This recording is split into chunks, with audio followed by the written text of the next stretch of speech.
I should also introduce myself, Melinda Morgan. I am the Director of Sustainability Studies and the current ringleader of what we are calling the Rio Grande Collaborative. This is currently the beginning of what we're hoping will be an ongoing research collaborative. We're engaging in this webinar series over the course of the fall semester in an effort to get to know each other and learn about the Rio Grande watershed and generally, and the Rio Grande Water Fund's efforts in particular, and also what it might mean to do transdisciplinary research in relationship to this effort.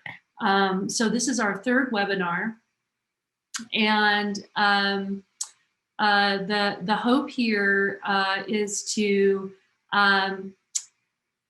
begin to transition after this webinar from sort of a lecture focus to more of a discussion-based focus. So before I introduce Collin, let me just flag for people that I placed in the chat a citation to a paper that is going to be the main subject for our discussion for 2 weeks from today.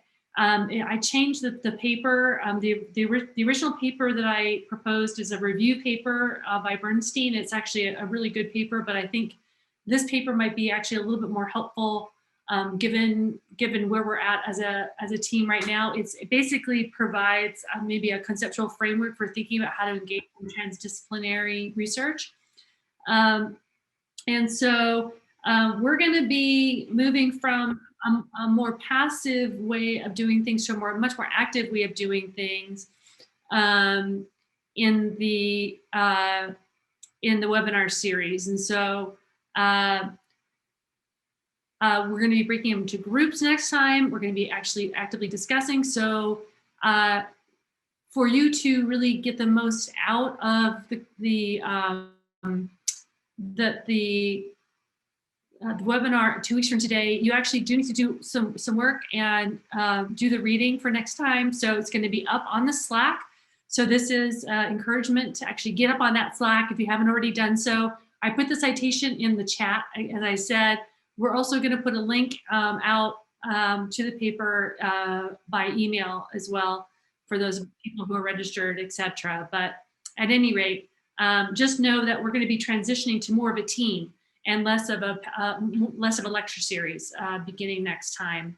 I'll of course be scaffolding us a little bit in the conversation and leading the group a little bit, but I really want it to be a conversation rather than a lecture. So that's where we're headed. And if you've got questions about that, please feel free to throw them into the chat or ask me afterwards, because I don't want to take a lot more time with that before I hand things over to Collin Haffey and introduce him super briefly, because I know he's going to be filling in the blanks about as needed. So Collin, we have today from the Nature Conservancy.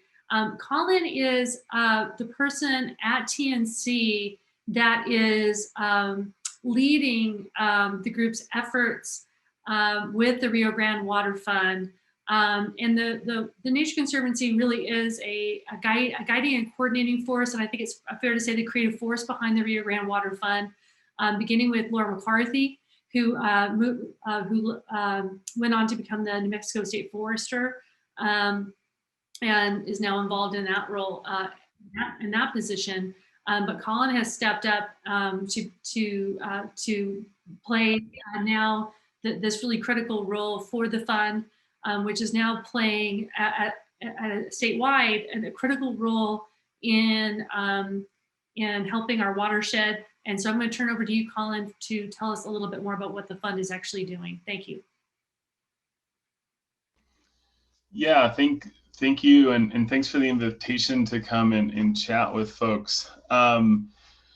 My internet has been a little bit spotty the last couple days, so feel free to interrupt me if I freeze up, or I might take myself off video here if that seems to help.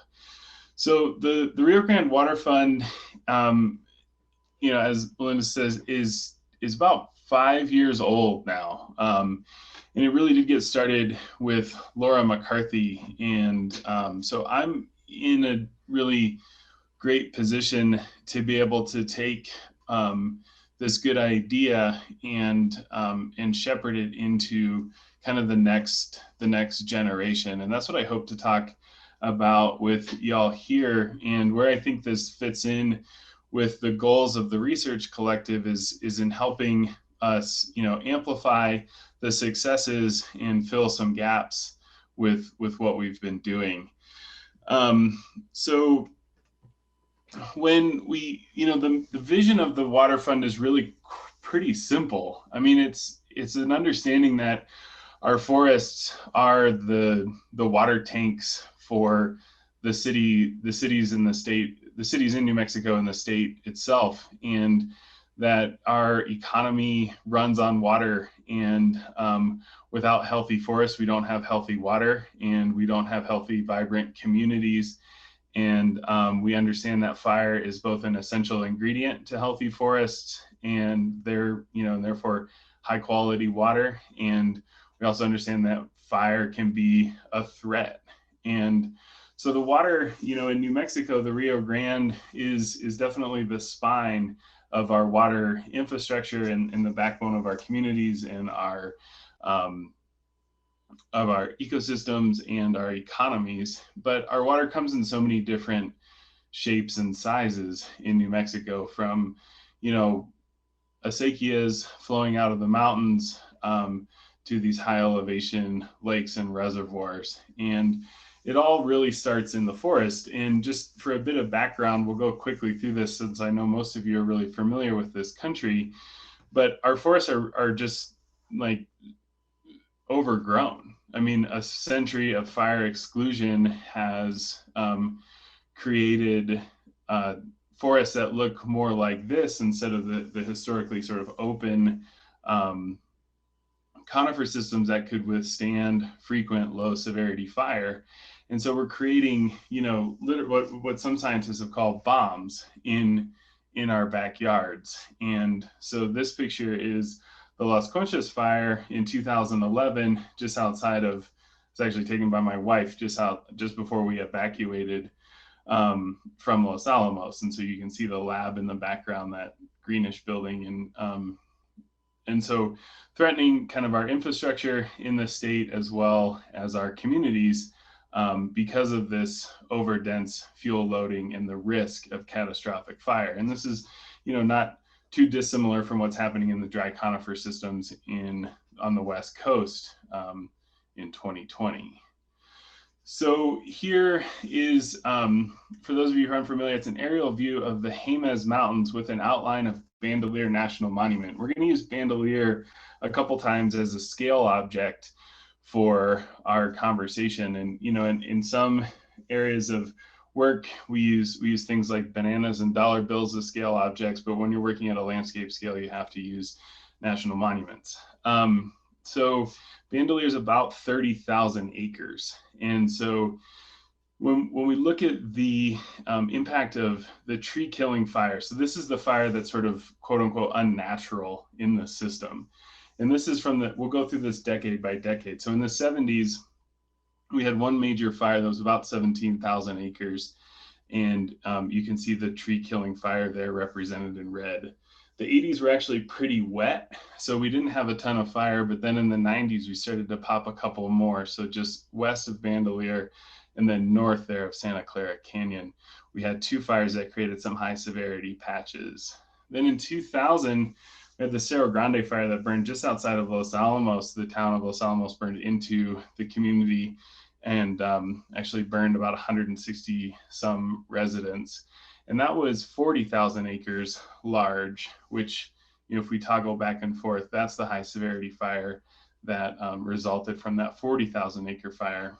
Then in 2011 and 2013, we had two fires that combined for over 200,000 acres of burning. And the biggest one is the Las Conchas fire, which was in 2011. That was 150,000 acres on its own. And so the scale of the disturbance is at the watershed level. And so we're seeing watersheds being impacted by high severity fire that kills 95% of the above ground biomass from the bottom of the watershed to the top of the watershed. And this is, you know, historically anomalous, probably in the Holocene, but definitely in the last 5,000 to or 500 to 1,000 years.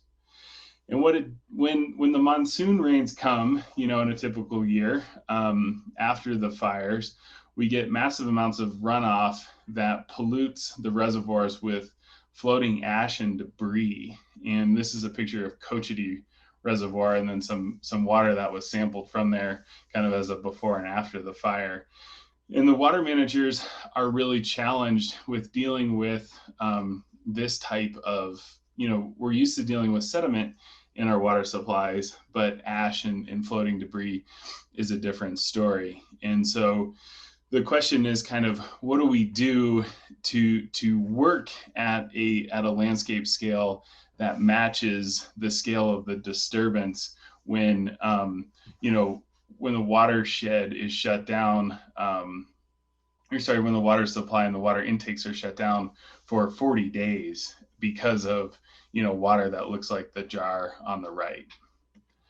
And in order to do that, I mean, the principles of the water fund really come into play here, where we're working on, you know, collaboration and community engagement at landscape scale, at the scale of the watershed basin, working on all of these co-benefits, as, you know, protecting wildlife habitat, supporting local economies.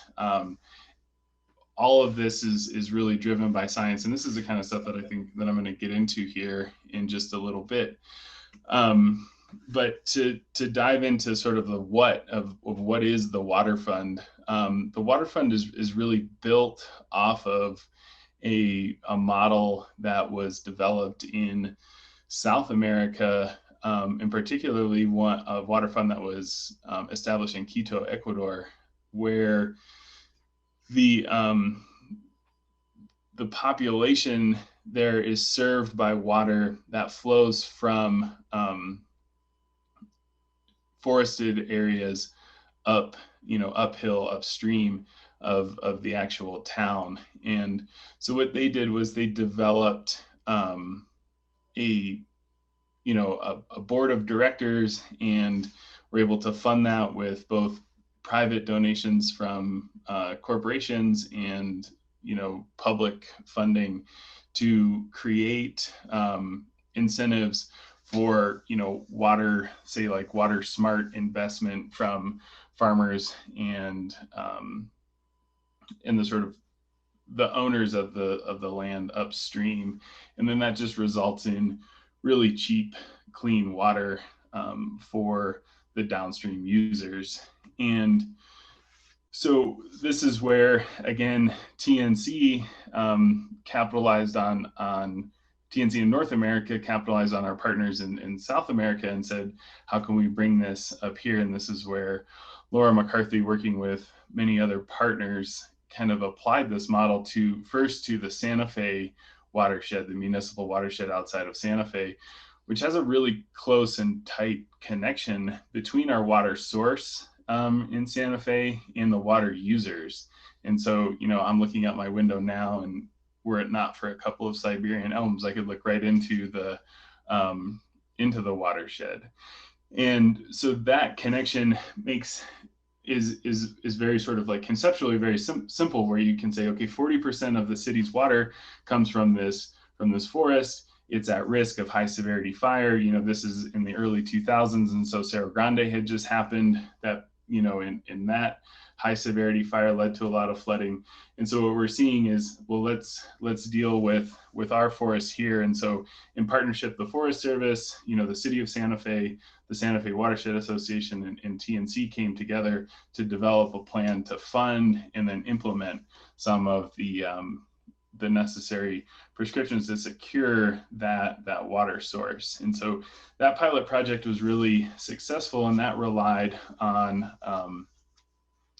a mechanism that was already in place to pull money from the city's water budget and put it into forest restoration work. So there was no additional charges levied on, or no taxes or anything like that levied on the city.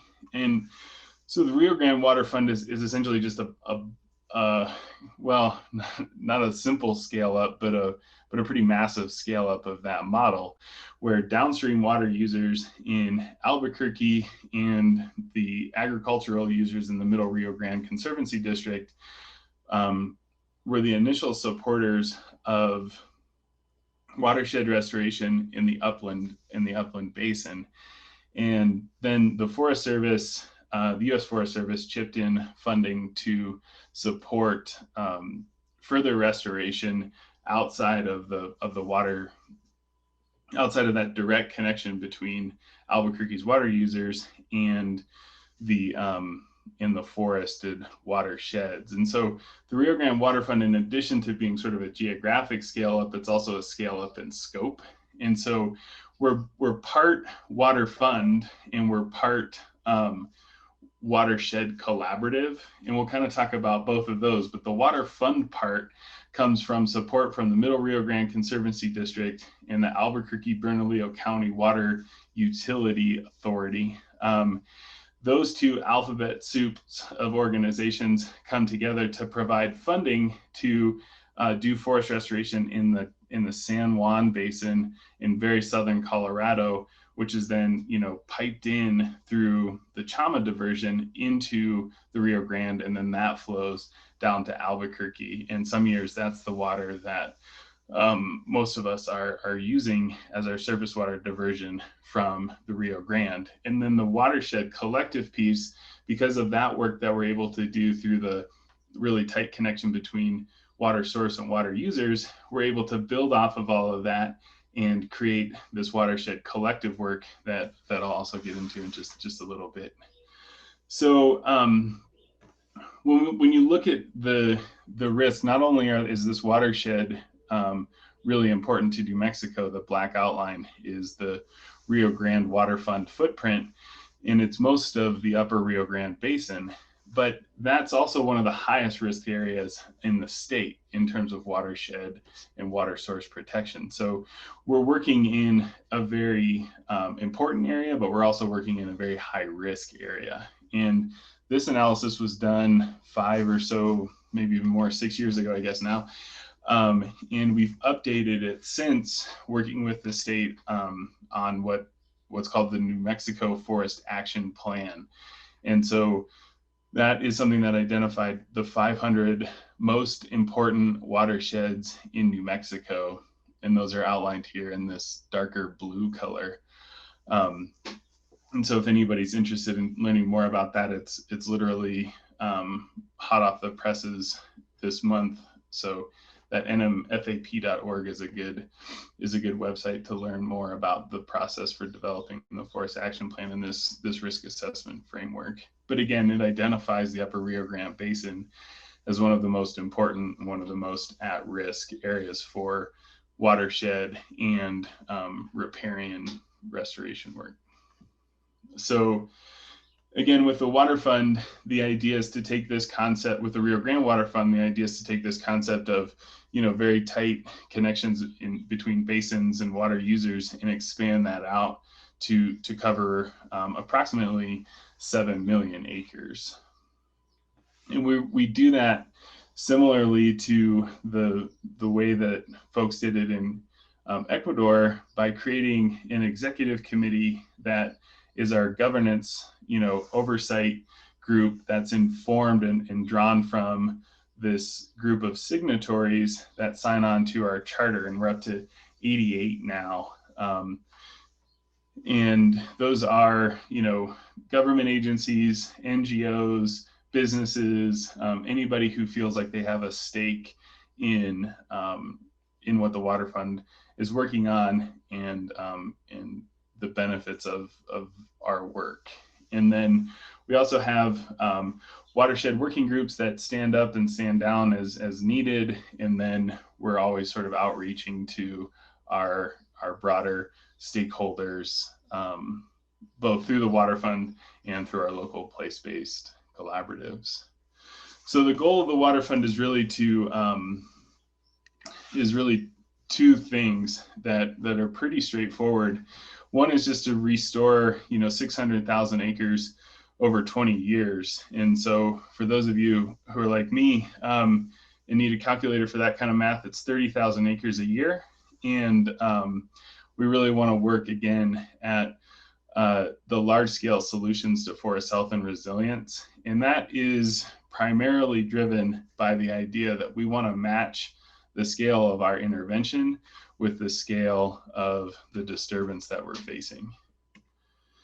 And we do that in sort of this this kind of cartoon here, with working in three different areas, where we're thinking about what do we do before the fire, how do we prepare during the fire, and then what do we do after a fire, whether that's a high severity fire that we have to deal with some of the impacts of, or a good healthy fire. And I'm just going to walk through the sort of project areas that we have, and hopefully kind of demonstrate how we do the work of the Water Fund. And again, the Water Fund is like, it's a complicated thing to manage sometimes when you're in it and your nose is close to the ground on some of this. But at the end of the day, it's really simple. The idea is like, we're just trying to get more of this kind of good fire, the kind of fire that's on the top of this top banner, on the ground and in the forest, and restore that process and function on the landscape, and avoid these kind of catastrophic efforts that we've seen too much of in the last 2 decades.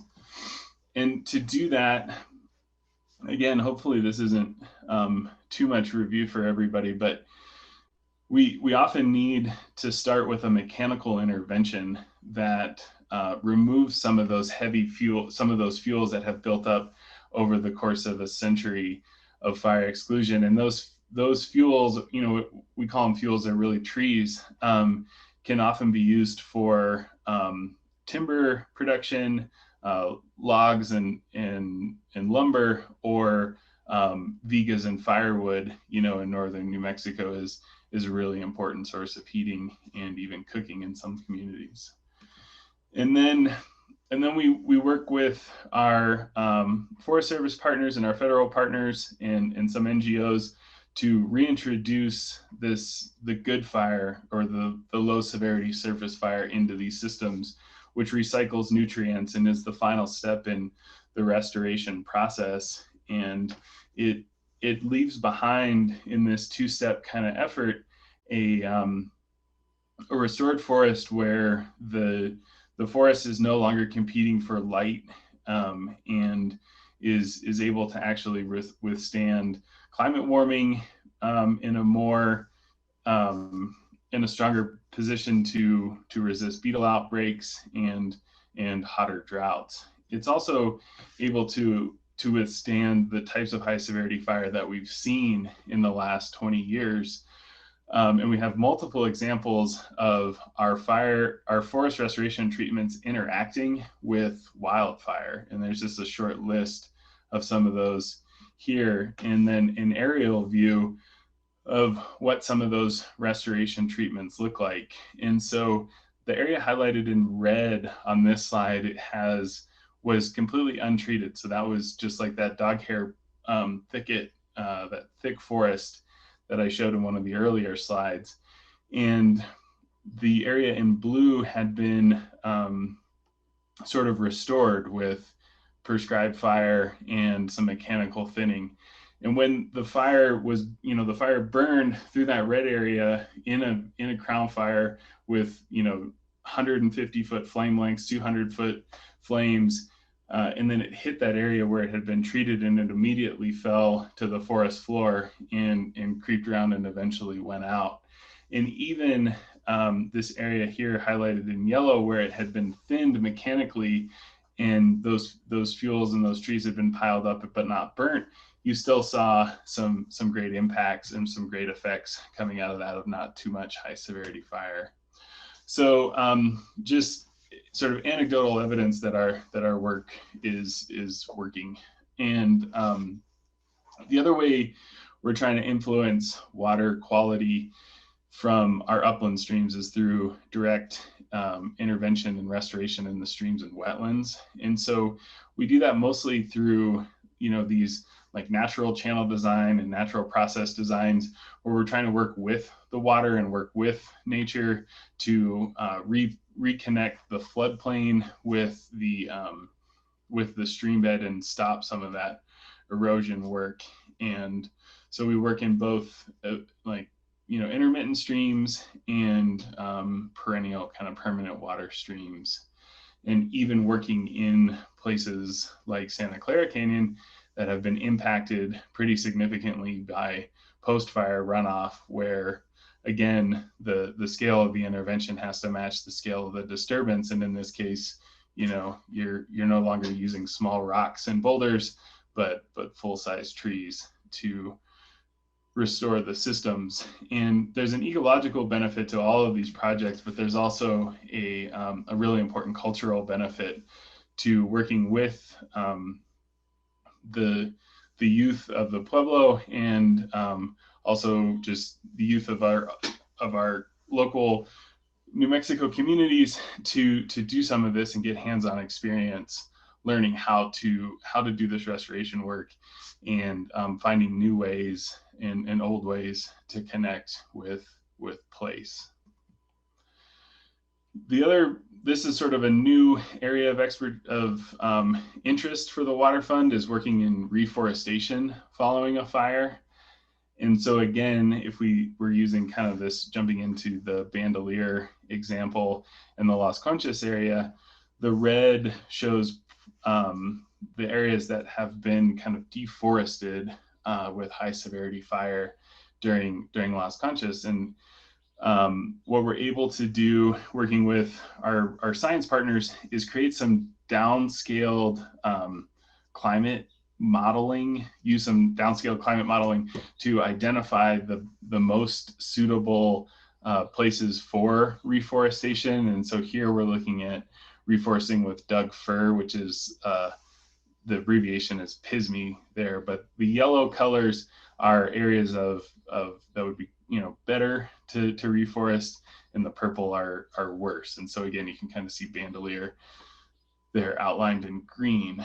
And what we can do from that is create a priority planting zone where we've switched the color ramp on here, but where we're planting in areas that are unlikely to be reforested naturally, but likely to be suitable from a climate standpoint. So again, science is really informing us along the way, and it's also informing our nursery practices as we change the way that we're actually growing the trees and growing them in a local nursery in Mora, New Mexico, where we're able to harden them off to drought before we even put them in the ground. And again, the cultural aspect here, I think, is really important. We've been working with a group called Trees, Water, People, who have been engaging with the Santo Domingo and Coche de Pueblo, as well as Jemez Pueblo, to plant Doug fir, which is a culturally important plant, in ancestral territories in places where it's culturally appropriate. So not only are we getting the ecological benefit, and the water benefit, but also a really important cultural connection. So the last way I think that we're working to work at scale and to increase the pace of restoration is by empowering our local place-based collaboratives to sort of take on these challenges of the restoration work and really be the leaders on the ground doing the work, but have the support of all of the Water Fund partners. And that includes, all of the science that the Water Fund can bring to bear, the Forest Action Plan data, all of those things that a small collaborative may not have otherwise, but all of the sort of energy and the vision and drive is kind of coming from that grassroots effort. And so that helps us, with those local place-based collaboratives, plus our 88 signatory partners, we're really able to create enabling conditions that allow us to work at scale and to work in places that otherwise would be challenging to work at, either ecologically, practically, or socially. And just one example of that, I think, is the Taos Valley Watershed Coalition. And they've got a great group of partners working across a varied landscape that's both challenging because of its ruggedness, but also challenging because of some of the jurisdictional, the way that it's cut up kind of jurisdictionally. And so partnerships and cross-boundary work is essential in that area. And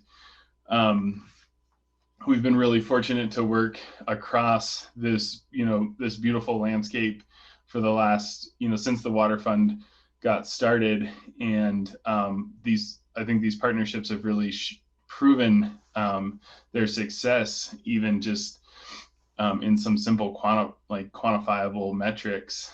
And the acres thinned and the acres restored with fire are low now, but the enabling conditions that the coalition has created to push for that 66,000 acres of planting is where we'll really get into a landscape scale impact.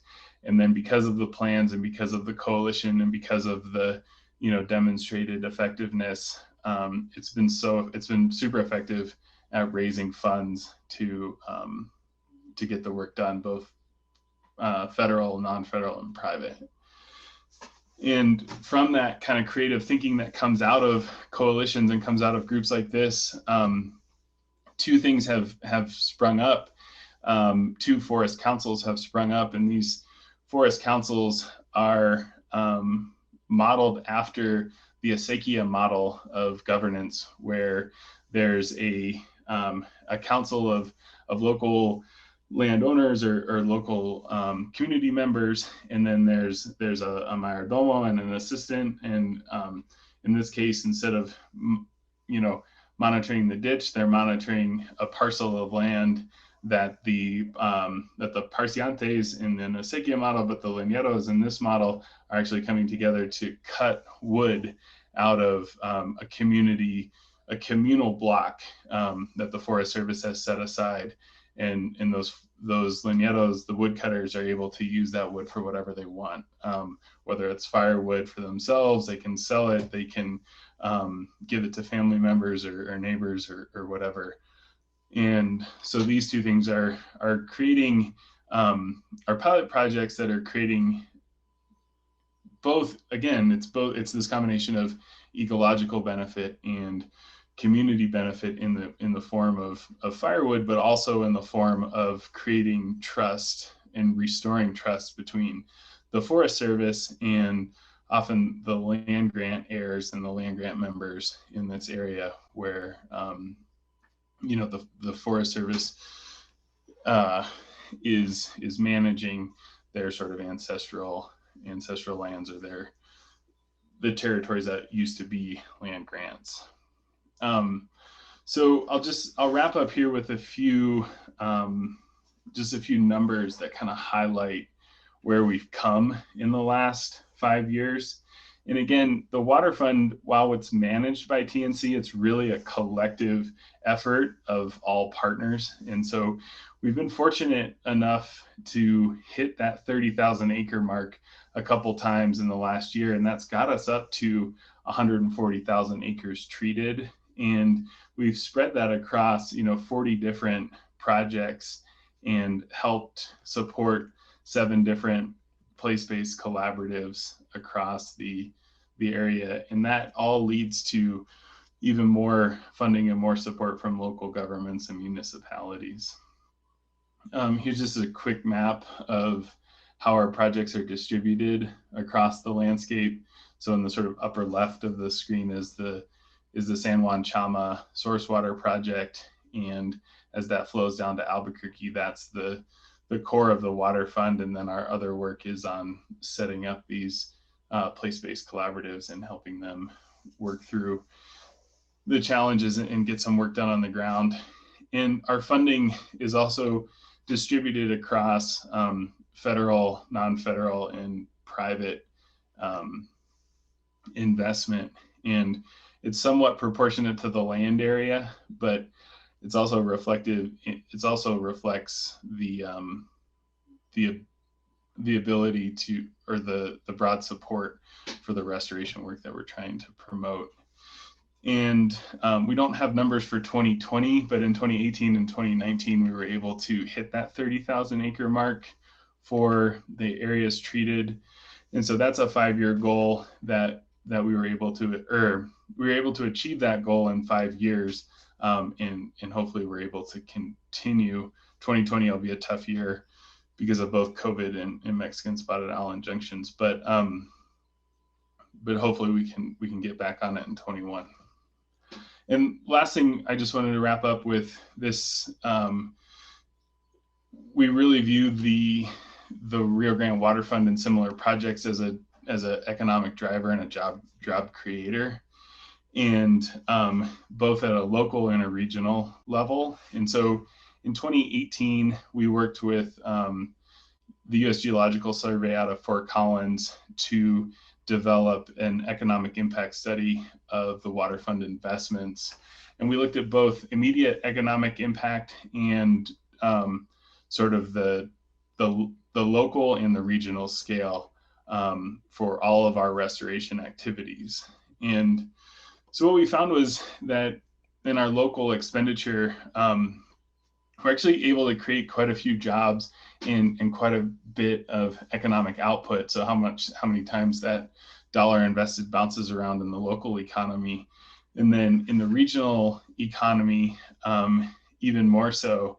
And so I think that this just shows, to me, it just builds support for why we, as we sort of look to the future of the rest of 2020 and 21, we're going to be in a situation where we really need some, in New Mexico at least, some economic stimulus and some economic, some job creating programs. And I think that, the restoration economy is a pretty great place to start.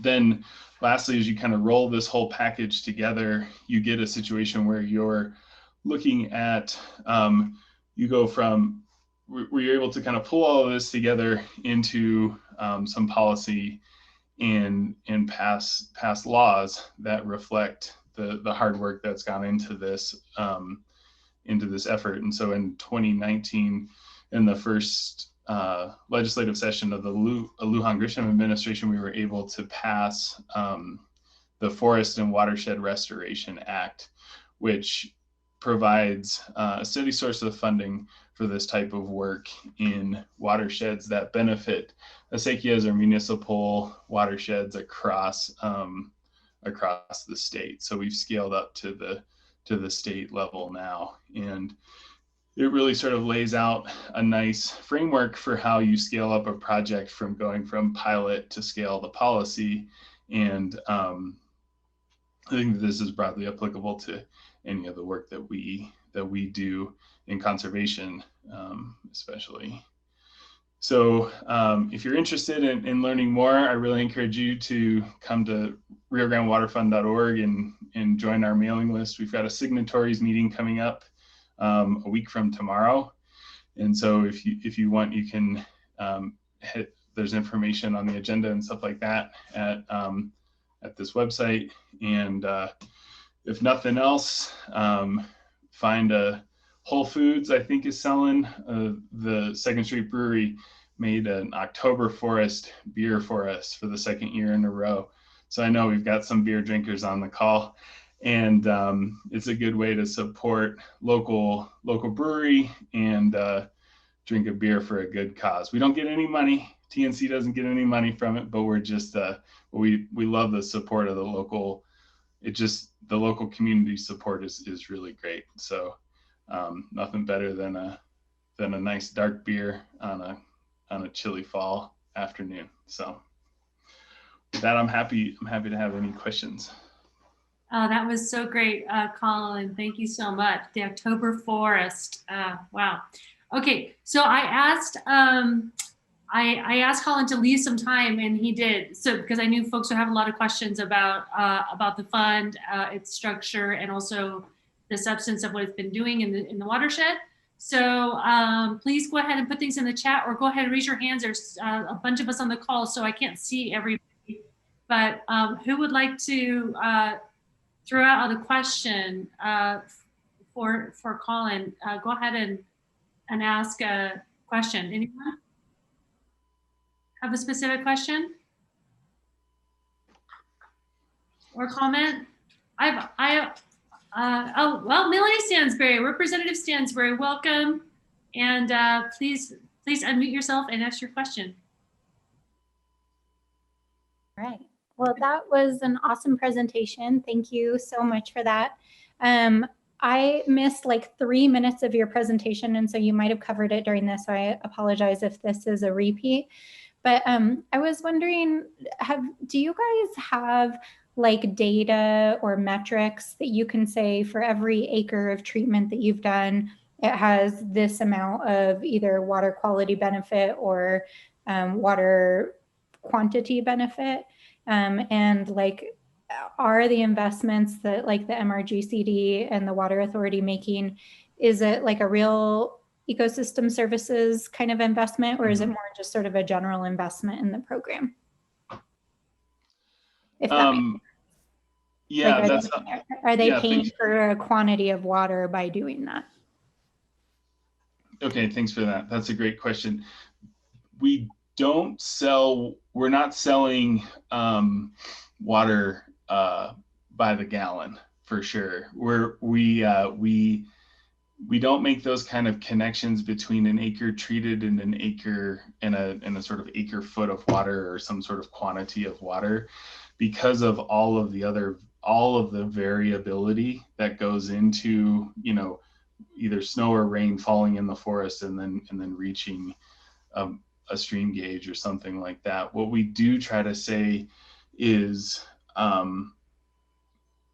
the investment that a group like the Water Authority or the Conservation District is making is ensuring that the water that comes down slower. So we're trying to take the peak off of the hydrograph, and it comes down at higher quality. And so we're able to measure the quality of the water at the smaller scale, so at like a sub-basin scale for each project, and we're working to try to do more of that. We don't have a great monitoring program for water quality yet.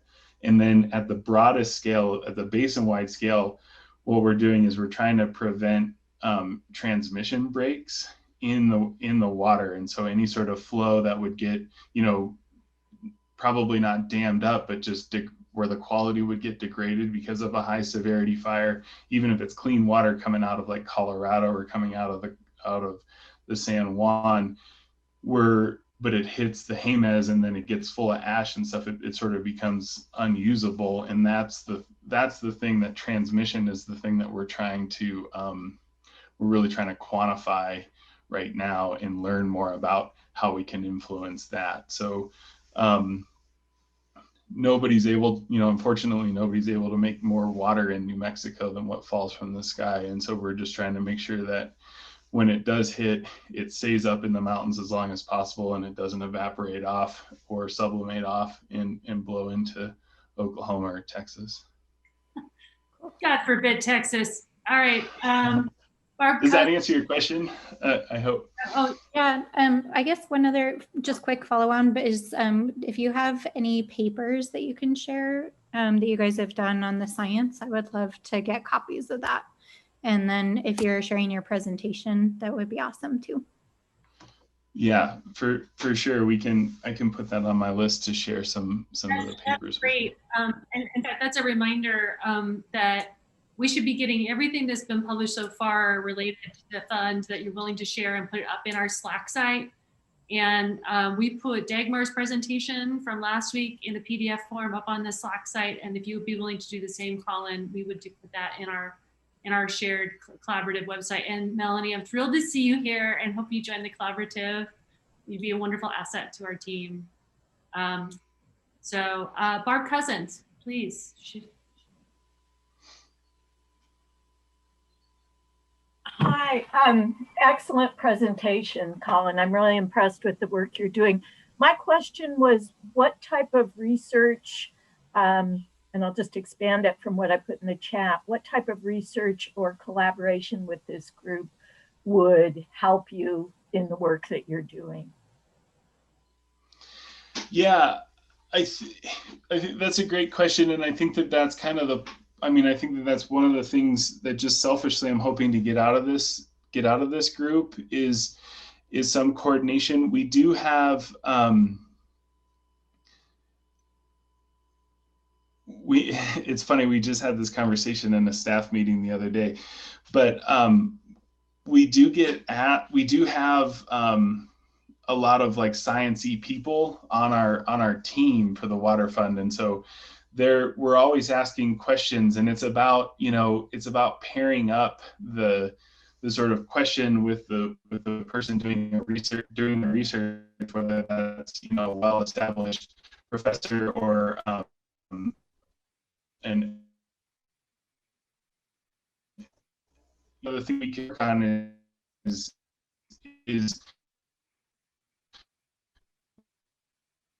making up questions that standing are really high. Collin, you're breaking about we have a Collin, you're breaking quite a bit right there. Could you maybe hide your video and maybe try it again?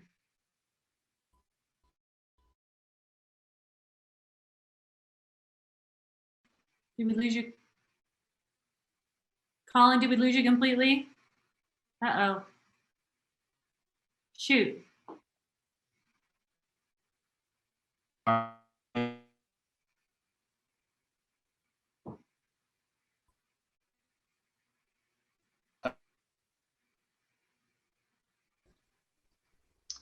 Is that any better? That's better. Go ahead. Can you just repeat what you were saying earlier? Okay. Yeah, I think that the answer is we could use some help in the hydrology.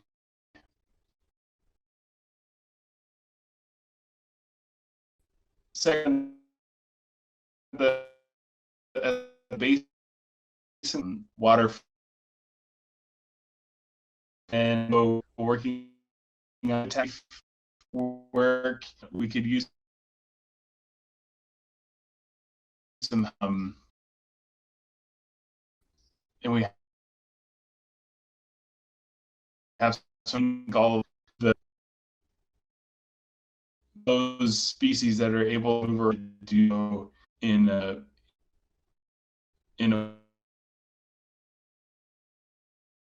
way that allows.